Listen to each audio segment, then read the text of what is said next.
Le Grand Matin Sud Radio, 7h-9h, Jean-Jacques Bourdin. Il est 8h25. On en parle avec vous, Benjamin Glaise. Oui, on en parle des Oscars. Pourquoi ? Puisque l'Académie des Oscars vient de dévoiler une toute nouvelle règle. Elle est plutôt étonnante. Figurez-vous que désormais, avant de voter, les membres du jury auront l'obligation de regarder les films. Oui, c'est pas une blague, ça a été rajouté au règlement. C'est un scandale.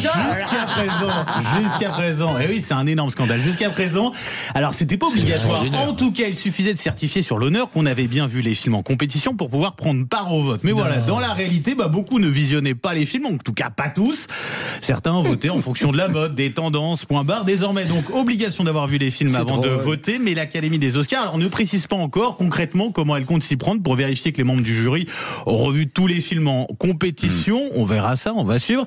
À part ça, sinon, l'Académie a également donné son avis sur l'utilisation de l'intelligence artificielle. Vous savez, qui fait beaucoup débat dans le cinéma. Eh bien, désormais, l'utilisation de l'IA ne sera pas disqualifiante pour un film quand ils seront nommés. Voilà, ils pourront être nommés aux Oscars sans souci. Il faudra le préciser simplement, je crois. Il faut préciser que c'est réalisé par l'IA. Mais c'est plus disqualifiant. Sauf qu'il y a une IA qui a couru un marathon. Oui. Il y a des robots qui courent des marathons maintenant en Chine. Vous avez des bagnoles qui conduisent toutes seules.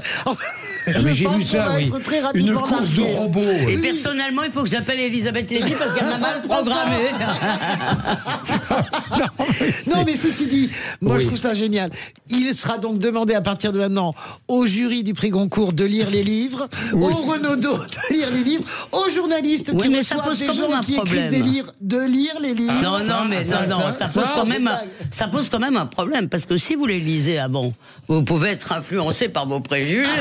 Alors que si vous les lisez pas, vous êtes absolument vierge. Moi je pense qu'on peut plaider, vraiment on peut plaider la fainéantise et la je m'en foutisme. Alors vous rigolez, mais à votre avis, combien de films concurraient pour les Oscars cette année ? Je sais pas, 2000 ? Non, 323, mais bon, 323, ça fait quand même pas mal de films à regarder potentiellement. Il faut en voir. D'accord, il faut voir 323, donc il faut qu'ils bossent un peu, les gars. Ah oui, il faut qu'ils bossent un peu. D'accord. Ça, c'est la présélection. Alors après, est-ce que c'est regarder tous les... Ils peuvent pas avoir leurs robots qui les lisent pour eux, ça c'est pas interdit. Ils n'ont pas surtout des assistants. Des stagiaires. Des stagiaires, c'est beaucoup mieux qu'un robot. Peux-tu me faire le résumé du film que je suis censé avoir vu sur ChatGPT ? Vous savez ce qu'on disait, c'était une blague un peu méchante et pas complètement fausse. En général, les émissions littéraires, c'était des journalistes qui n'avaient pas lu un livre, qui interviewaient quelqu'un qui ne l'avait pas écrit. Oui.